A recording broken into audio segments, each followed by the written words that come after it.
Hello everyone, once again welcome to my YouTube channel Target Beard. So friends, आज का topic है pedagogy of English का topic 8 that is audiolingual method and structural approach. दोनों ही थोड़े important topics हैं। Structural approach ज़्यादातर आता है एग्ज़ाम्स में, तो थोड़ा आप ध्यान से सुनिएगा। तो आइए बिना टाइम वेस्ट किए हुए स्टार्ट करते हैं अपना आज का topic. Let's start.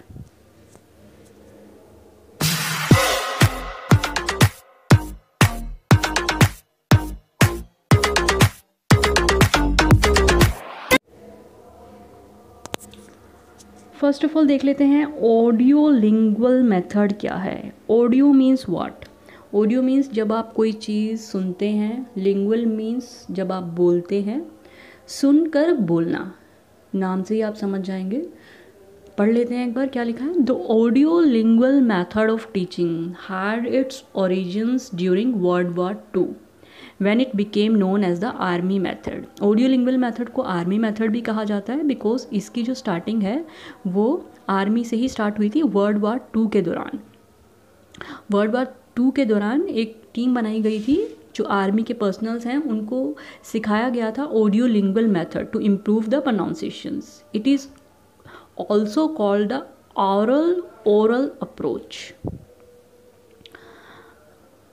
Oral means सुनना, oral means बोलना, that is audiolingual.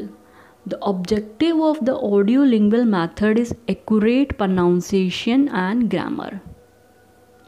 Accurate pronounce करना और grammar.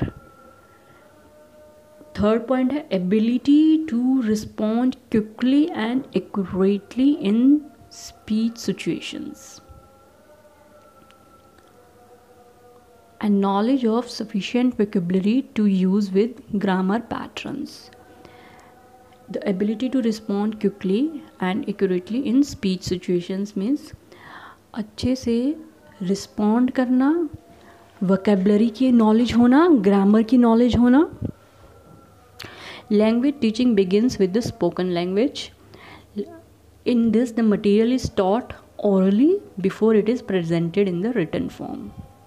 जो मटेरियल है वो ओरली सिखाया जाता था, ना कि रिटन फॉर्म में। जो ओरल है, जो स्पोकन लैंग्वेज है, उस पर ज़्यादा जोर डाला जाता था। Lessons in the classroom focus on the correct imitation of the teacher by the students. देखिए इसमें क्या करते थे, टीचर पहले कोई सेंटेंस या कोई वाक्य बच्चों को बोलता था, फिर बच्चे क्या करते थे, मैम को या टीचर को इमिटेट करते थे, उनको कॉपी करके correct pronunciation, correct language, correct vocabulary copy करके, इमिटेट करके लैंग्वेज को सीखते थे। The main activities include reading, allowed dialogues, repetitions of model sentences and drilling. Main जो इसकी एक्टिविटीज़ थी वो थी अलाउड डायलॉग्स, ज़ोर से बोल के सीखना, रेपिटेशन करना, रिपीट करके सीखना। Grammar is induced from examples. No explicit grammatical instruction is given. जो ग्रामर है वो एग्जाम्पल्स के थ्रू सिखाई जाती थी, कोई अलग से ग्रामेटिकल इंस्ट्रक्शंस नहीं दी जाती थी। The target language is the only language to be used in the classroom. ठीक है, इसमें आई होप आप लोग को समझ आ गया होगा। इसके एडवांटेजेस देख लेते हैं। ऑडियो लैंग्वेज की मेथड की क्या क्या एडवांटेजेस हैं। This method helps the students learn and develop listening and speaking skills quite efficiently. ये help करता है listening और speaking skills में। Visual aids help in the enrichment of vocabulary. बच्चों को कोई चीज़ दिखा के उनको समझाया जाता था, जिससे उनकी वोकैबुलरी इंक्रीज़ होती थी। This method is very easy and convenient to teach large group of students. Large group of students को सिखाने में बहुत इजी था ये method. Correct pronunciation and structures are learned easily. अच्छा, कुछ डिसएडवांटेजेस भी हैं इस मेथड की। It does not pay sufficient attention to communicative competence. It does not pay sufficient attention to communicative competence. ज़्यादा ध्यान नहीं दिया जाता था बच्चों के कम्युनिकेशन स्किल्स के ऊपर कि उनको ग्रामेटिकली और रिटन उनको कितना नॉलेज है। This method does not encourage students to reflect on the meaning of words. Their knowledge remains limited to sounds of words. Meaning of words पे इतना जोर नहीं दिया जाता था, सिर्फ उनके जो साउंड है, उनकी जो प्रोनाउंसिएशन है, उस पर ज़्यादा जोर डाला जाता था। Reading and writing skills remain neglected. Reading और राइटिंग स्किल्स निगलेक्ट किए जाते थे। It is a mechanical method since it demands pattern practice, drilling and memorization over functional learning and organic usage. इसमें बहुत ज़्यादा प्रैक्टिस की ज़रूरत होती थी। बच्चों को बार बार रिपीट किया जाता था, उनको बार बार टीचर को इमिटेट करके वही लैंग्वेज को रिपीट करके मेमोराइज करना होता था। ये थोड़ा डिफ़िकल्ट होता था। It is a teacher dominated method. The learner is in a passive role. The learner has little control over their learning. जो टीचर का रोल था वही इसमें ज़्यादा महत्वपूर्ण था। लर्नर सिर्फ टीचर को इमिटेट करते थे। आइए देख लेते हैं हम स्ट्रक्चरल अप्रोच क्या है। Structural approach, the structural approach is a technique wherein the learner masters the pattern of sentence.